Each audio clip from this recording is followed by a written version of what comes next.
हिंदू के लिए भाई गाय की चर्बी सही नहीं कि हम दांत से तोड़े, और मुस्लिम के लिए सुअर की चर्बी सही नहीं है। अब ये दोनों को पता चला, इसमें मंगल पांडे ने आवाज उठाया, और जब मंगल पांडे ने आवाज उठाया तो 29 मार्च 1857 को उन्होंने ये विद्रोह कर दिया, और विद्रोह करने के बाद अंग्रेजों पे गोली चला दिए, और इसी पे उनको क्या कर दिया गया कि 8 अप्रैल और उनको 1857 में तत्कालीन तुरंत फांसी दे दिया गया मंगल पांडे को। इन मंगल पांडे को बलिया के थे, बलिया के इनको बागी कहा जाता था, लेकिन इनको तुरंत ये फांसी दिला दिया गया। अब इसमें और आक्रोश भरना स्टार्ट हो गया कि बताओ ऐसे हो रहा है सैनिकों के साथ। अब ये जो हिंदू और मुस्लिम का क्या करवा दिया, या धर्म को मतलब उनके धर्म को भ्रष्ट कर रहा था हिंदू और मुस्लिम के।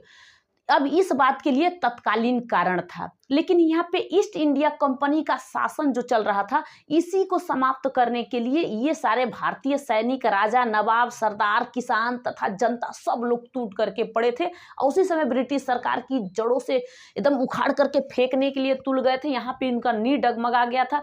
भारतीय की आपस में अब मुठभेद हो जाती है। वहीं पे अब देखो भारतीयों के पास हथियार नहीं रहता था, हथियार तो नहीं था, सब लोग तो अब अंग्रेज आए हुए थे, अंग्रेज भारत में पूरा राज कर रहे थे। अब अंग्रेज ही सभी लोग पे राज कर रहे थे, तो क्या हम लोग छुरी से ले जा करके मार भोंक दे कि छुरी लिए हैं, चाकू लिए हैं, धोके जो लेकिन हथियार मिलता था ना, उसी से पहले ये लोग विरोध करना स्टार्ट कर देते थे। सभी लोग टूट गए थे, कोई ऐसा नहीं है कि नहीं टूटा था, सभी लोग टूट गए थे। तब ये कहा क्या कि अब एक दिमाग लगाएं सब, कि बाप रे बाप, अंग्रेज बड़ी दिमाग लगाए, कह दिए कि अब लग रहा है कि ये सब हमें छोड़ेंगे नहीं, उखाड़ करके फेंक देंगे।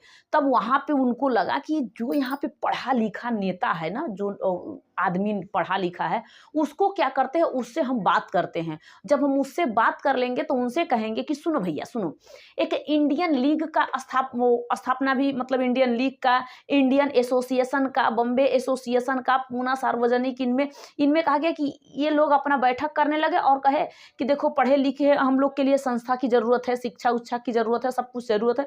ये लोग आपस में बात करने लगे। तो वहां पे एक अंग्रेज था, और ये अंग्रेज देख रहा था कि अब इनको रोकना है ना, तो इनके अनुसार चलना होगा। अब इन्हीं लोगों के लिए एक, जैसे विधानसभा होता है, राज्यसभा होता है, ऐसे बैठाया जाता है ना, वैसे एक बना दिया जाता है, क्यों ना। तब उन्होंने क्या किया कि अखिल भारतीय संगठन यानी कांग्रेस का स्थापना कर दिया, और 1885 में A.O. हिम्स ने एक कांग्रेस का स्थापना कर दिया, और कह दिया कि जो भी आप लोगों का तकलीफ होगा ना, उस सबके सब लोग आप इन्हीं लोग से कहना, जितने भी स्थापना हर एक साल होगा, दिसंबर के महीने में होगा।